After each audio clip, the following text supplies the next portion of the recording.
Romeo. I work for NASA Solar Dynamics Observatory mission, the NASA Solar Dynamics Observatory mission, SDO. Who knows what SDO is? Wow. All right. Well, for the two that don't know. What's SDO? SDO was launched in February 2010 into a geosync orbit, which means SDO is always roughly over New Mexico, sending down data. And what SDO does is it looks at the sun in a way that we've never looked at the sun before. We're taking these high-resolution images in a variety of wavelengths of the sun, and they are sent down. They go straight into our data processing center, which is at Stanford University. And within minutes, we have live images of the sun available. Well, why do we want to look at the sun? I mean, it's up there, and at night it's not, right? What else? Well, actually, what happens on the sun has a direct impact on life on Earth. Believe it or not, our technology is affected by what's happening on the sun. The sun goes through an 11-year cycle, and when it reaches the maximum cycle, which is about 2 years away, it can create some real issues for us, meaning a solar storm can interfere with our telecommunication and GPS. It can be harmful to astronauts in space, so they have to be protected. It can take out entire power grids, and not just for a couple hours. It could take out a power grid in North America for months. That could have a huge impact, not only on our life, meaning, you know, we wouldn't have TV for a few weeks, a month, but economically it could have a major impact. Estimates are anywhere between $10 to $50 billion impact. So we need to really figure out what's happening on the sun, and we have to bring space weather awareness to the people. And that's where Camilla comes into the picture. Even though she's just a rubber chicken, she is the one spreading the message of not only SDO, but the sun, space weather, and now even more how to get people excited into science and engineering, and get people to interact with each other. And today's topic is NASA social media, and how can you be part of it too? Because what we discussed at SpaceUp Houston in February was, how can we make the social media part of NASA even more social? I made a very bold statement in Houston saying, NASA does a great job on social media, but only on the media department side. Because they take the awesome stuff from the NASA website and they post it on social media, but they're lagging the social part. And the social part is the important part. That's where we can grab people's attention, and that's where we can make you feel part of it. But how can we do that? I mean, we can't just have Joe. Camilla's already tired. We can't just have Joe Smo log on and do the Facebook updates for the main NASA account. That's not going to happen. But there are many ways that you can be part of it, and I want to talk to you about it and get your feedback. Also, I want to talk about space points. Who has heard of space points? All right, good, good. So in order to make something more creative or more interactive and more fun, one of the ingredients we thought was to make it interactive, to make it like a game, to give you something to work towards. And also at SpaceUp Houston in February, we introduced the idea of space points.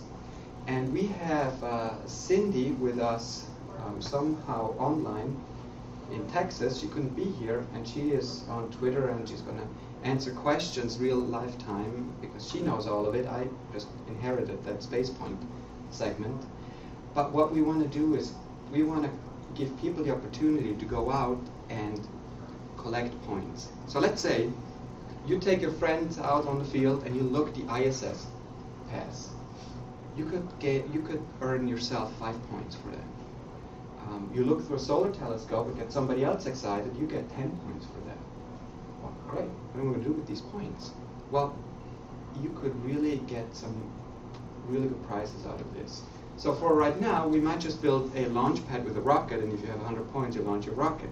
But the future could be that if you have 5,000 points, you might be getting a special invitation to SpaceX. Or you might be, with 10,000 points, you might be flying 0G, who knows? So what we want to do is we want to give people incentives to be active and interactive and go out and spread the word of science and engineering and space exploration. So we're going to talk a little bit about that too. But before we start, first of all, who is using social media in here? Let me ask this, who is not using social media? You mean right now this minute? Only because wireless is bad. Probably because of your age. Who's not using Twitter? I'm sure that will be fixed soon. I mean, you all have first-hand experience how powerful social media is. For NASA, it has been really a huge success. We're reaching now a generation of people that we probably would have not reached with your traditional media, and we're getting people excited. Who has been to a NASA tweet-up? Wow. Who knows about NASA tweet-ups? Who has been rejected for a NASA tweet? Well,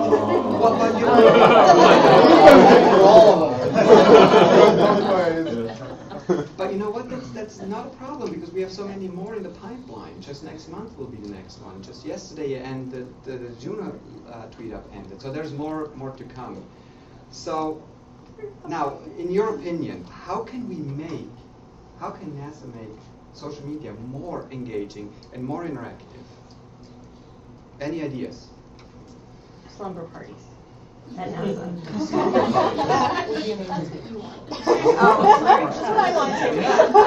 All right, let's say slumber parties. All right. PSAs. What else? Well, so probably, things like what I did running up to STS 135, right? I mean, actually go and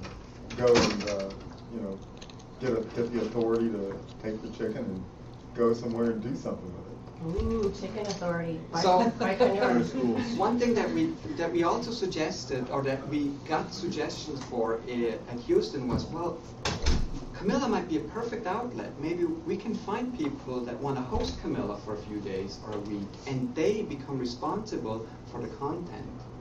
And the content has to be related to either NASA or science, or engineering, or STEM in general. So in July we did a test, and Jeff and Heather took Camilla on a cross-country trip from San Diego to Florida to the 135 launch. And along the way they stopped at the most incredible places that not necessarily had anything to do with NASA, like Roswell, for example.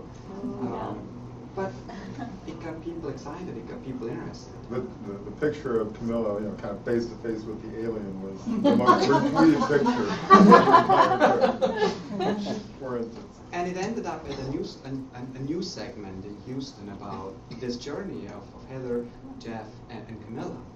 So that might be one way. Finding people that want to be involved. It doesn't have to be Camilla. There's now a whole bunch of other mission mascots out there that are trying now to gain your interest as well. So, any other suggestions? YouTube videos that aren't boring. For instance, you take something awesome like one of my favorite videos is the NSL landing animation, but then it's surrounded by people who are just sitting there talking at the screen. Well, it's like NASA TV. That's NASA boring. TV, I think, is boring a lot. Yes, it is. And so, but you see people who do fan videos of NASA stuff, and they put it with like a rock song in the background or something. It's amazing. Oh, yeah. Or even the video that we saw earlier today, that was fantastic. If NASA did stuff that wasn't so, locked down to here are the bare facts, and we're not going to give you any emotion behind them. So you're talking about like an advertising Yeah. marketing team. That's not allowed. Right. So, why don't you make your own video? Your own NASA video? I have, but NASA has a much wider distribution, and it would help if these things came from NASA and not just fans, I think. Well, why couldn't Camilla start submitting stuff like that? She should. And I do think there's some effective, like the Vlogbrothers. I don't know if you Yeah, saw oh the no, I love that. mean, I've watched so the videos several fantastic. times. I've forwarded them to people. Yeah, me because they're- too. And in that whole video about decreasing the suck and increasing the awesome, Yes, explains it yes. so much better to Yes. a lot of people I know. Yeah, in 4 minutes, it's genius. Yeah. I think what you need to do is you need to create stories that are viral, things that like you said that one thing that went viral because of the character and the alien, right? But like you started off this whole thing with this story about solar weather and solar storms and the effect they can have on Earth. You want to pick a historical time that happened, where this actually happened, and create some kind of an urgent, like a narrative, something that people can kind of hook into, because that's people. Otherwise, it's too abstract. The general public doesn't get into this because they keep going, well, this doesn't affect me. This is always the argument. It's like, why space at all? To most people, it doesn't affect them. It just seems like a lot of us who are interested in it. You need to find something that hooks in a visceral way. Making it real, that's making it so that people can relate to it. In the mid-1800s, we had a huge solar event that caused... 1859. Exactly. That caused auroras all the way down to Cuba. Wow. I mean, it was visible, but technology back then, I mean, they didn't have cell phones, they had telegraph. It was an event in 1998 as well. Exactly, and you know what happened there? Power outage. Yeah. But again, that one was, I think, in Canada. I didn't see it so much from the power outage, but I was working in the telecommunications industry at the time. We had problems with a couple of satellites, and we couldn't get pages. Because the pagers were the primary remote communication device, and we had a lot of customers who couldn't get pages. But I really believe the problem today is that we have such short-term memories. I mean, that was what, a couple decades ago. Who remembers that? It really has to happen again for people to wake up and say, oh my God, this is real. Let's make some more solar flares. Oh, it's done. I got an alert yesterday from 3D Sun saying that you might be able to see auroras at all latitudes yesterday night. So all I the went way out down in to my Pennsylvania. backyard Does anyone know about the potential of poles flipping again? Within the next 100 years, yeah. Right. On the flip side of No More Boring Stuff, I think it's an unofficial Twitter feed, not from NASA, but it's the Voyager 1 probe from a first-person perspective that says, like, I am pointing my subsurface sensor here. And it'd be nice, like, if every active space probe had, like, a first-person Twitter account. A lot of them do. They do, like Curiosity. Yeah, Yeah. Curiosity has one. Yeah. Phoenix had one that was hugely popular when Twitter was first getting going. Great opportunity. Even some of the old ones, like the pioneers that are still out there, like don't Yeah. do much, still should have ones like that. So, you know, pioneers might be a little more difficult because I understand they finally actually took out the computer systems Oh, did they? and the communications. Ah, okay. Oh, the Voyagers still tweet, both of them. Yeah. Yeah, Voyager's Voyager's still still tweet. Yeah, those are great. But along those same lines, more freedom for technicians and engineers to just tweet what they're doing on their job. Exactly. I mean, Exactly. Yeah. we have a number of friends who have gotten in trouble for tweeting some of the stuff they do on the job. And it's like, wait a minute, that's the cool stuff. Right. Yeah, I was going to say, working here at the Space Center, I actually have my own Twitter account set up for the Space Center. We get a lot of freedom to talk about what we want, what we're doing at the Space Center. And it really helps pull people in and engage them about what we're doing here at the Columbia Memorial Space Center. Or even just if they like Google the Space Center, they're going to see your tweets. Yeah. Oh, well, they're doing this there. But going back to your point, I mean, it's true. People get in trouble. I work for JPL. I work on MSL, and every time we were going to tweet about something cool that we were doing, here we get this page of all of this stuff that we could not tweet, and it narrowed down to Mars looks red. Well, especially when you do during the development phase of a mission, there's a lot of stuff that you can't tweet, or there are awesome pictures you can't send out because of ITAR, which is the International Traffic Arms Regulation, which pretty much means every spacecraft could be potentially a weapon because you can remote control it and you could crash it somewhere. But you have a viewing gallery everywhere you go and see a spacecraft. You have the viewing gallery. There's people with huge zooming, lenses that can take all those pictures. But somehow we who work in there cannot do that. It's kind of strange. So how can we change that? Big sidecar. No, that was in the impossible side. That was last.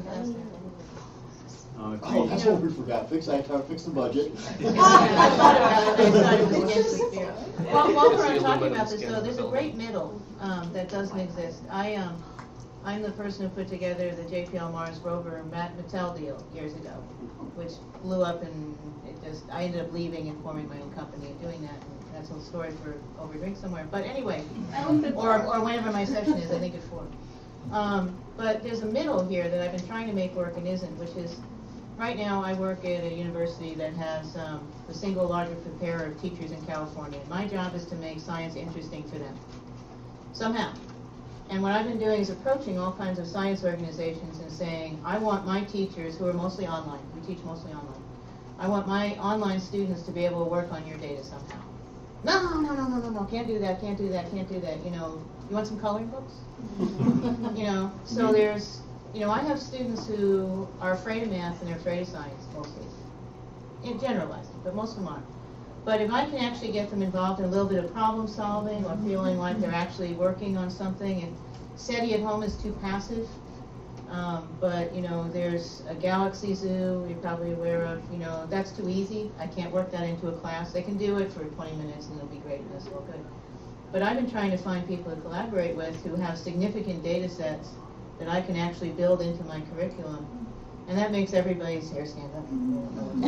So there's a great middle there. And there's a lot of science data that's going unanalyzed because there's no bodies to do it. It's not that hard, a lot of it. So, you know, a more sort of a more intelligent middle that goes beyond, I mean, this is great for involving people, right, at the first step. But where do they go from there? There's nothing else after that. That's a very good point. Who doesn't want to get hands-on on real-life data and work with it? And there are some missions, SDO is one, where you can get SDO data right off the press, so to speak, and do space weather predictions on your own. And we're going to make this better and better so people can really use the data and work with it and have fun with it. So Camilla has a space weather project. What about the USGS? Yeah, so just the trick is, what we really want to do is find scientists who are asking a question and then work with them, because then I'll give them the sense that, you know, they see science as worksheets and canned answers. They see it as things to memorize. And what I'm trying to do is show them the process and exploration and moving forward, and that it's fun, and that you go down wide alleys and all the things that we know all about that are in this room, right? Well, if you're trying to make it more fun, don't you need like interactive media and stuff? Well, you need. Why not think about talking to you know what? like but I don't want the artists answer there. See, For a lot of I think where she's going is for a lot of people who have a certain level of intelligence and education, actually having them doing problem solving and recognize that, hey, science is actually a lot of problem solving and there's actually more to it than what they've been through and what they've experienced so far. I understand. As soon as they get into that, and it can't be just something that's, you know, you do for 20 minutes and all of a sudden it's boring. No, that's not what I'm saying. I'm saying we need to build different platforms of education, because clearly the forms of education that are present are not providing the proper momentum to get us anywhere, right? Yeah, I mean, a lot of those people who develop their own software, they have limited money, they develop it for their grad students themselves, and that's what they do, right? Well, and right. Because there isn't really a funding source right now, other than, you know, me doing what I can late at night, you know, right. as a faculty member. There isn't much that crosses that boundary. But that's always the start of innovation, right? It's yeah. like a whole bunch of private people doing their independent things, and then eventually they come together, and then some kind of larger thing is born, right? I mean, right now, at this point, right? At this point, we're talking about like the future education of the public, right?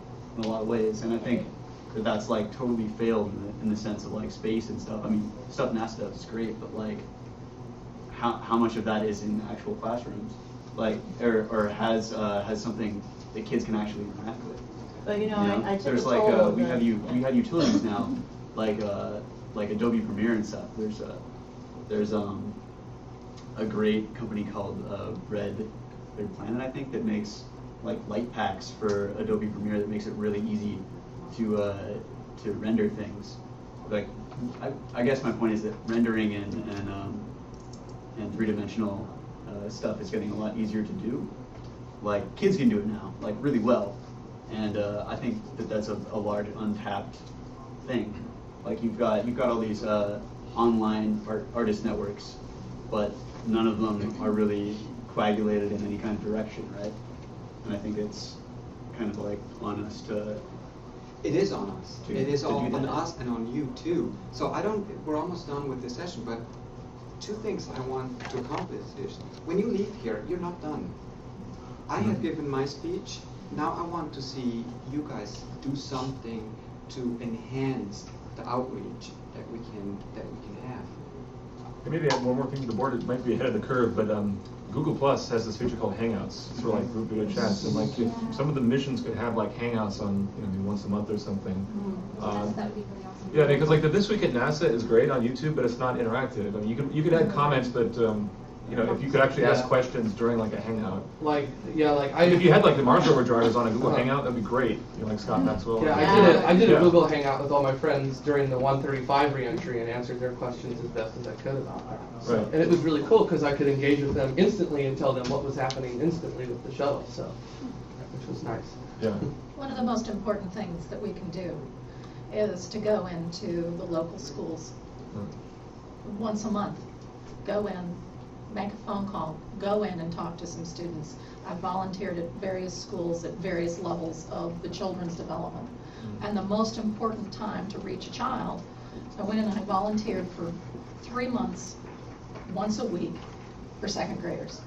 And at the end of that time, those kids looked up at me with the biggest eyes and said, "Oh my God, I didn't know science was cool." We covered math, we covered science, we did physics and all of these things. Each of you are personally responsible for reaching out into your communities. The science teachers, sometimes they don't have the resources, they can't do it. If you're a parent, go in and volunteer in your kid's school. If you're a former student, go in and do it. If you're alive, go into a school. I don't care if it's public or private, and volunteer. And look up Space Points. They're on Facebook, they're on Twitter, Space Points, and get involved in that too. We're releasing more and more information. We're going to have an app where you can check in. We're going to have accounts set up. So this is really starting to take off. So thank you all for joining. On the way out, please take a SDO mission badge. And thank you. Good job.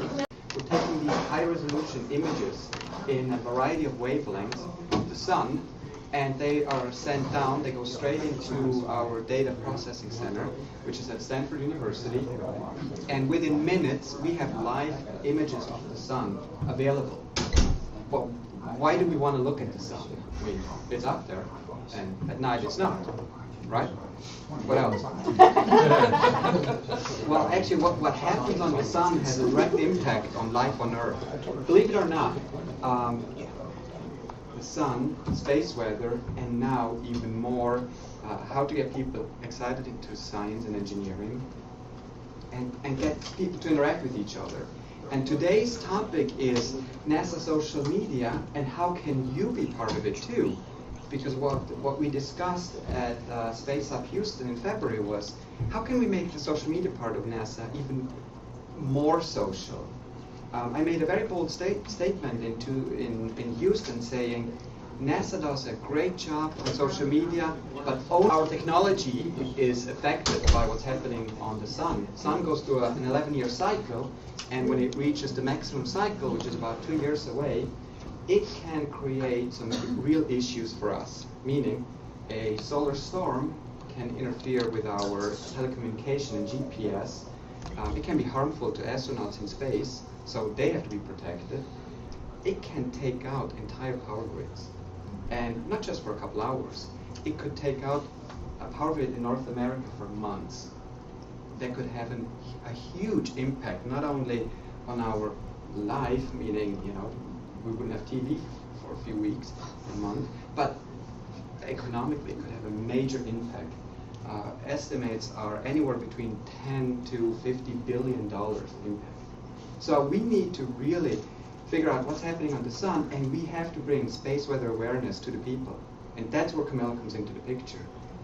Even though she's just a rubber chicken, she is the one spreading the message of not only SDO, but Romeo. I work for NASA Solar Dynamics Observatory mission, NASA Solar Dynamics Observatory mission, SDO. Who knows what SDO is? Wow. I don't know what it is. That don't know. What's SDO? SDO was launched in February 2010 into a geosync orbit, which means SDO is always roughly over New Mexico, sending down data. And what SDO does is it looks at the sun in a way that we've never looked at the sun before.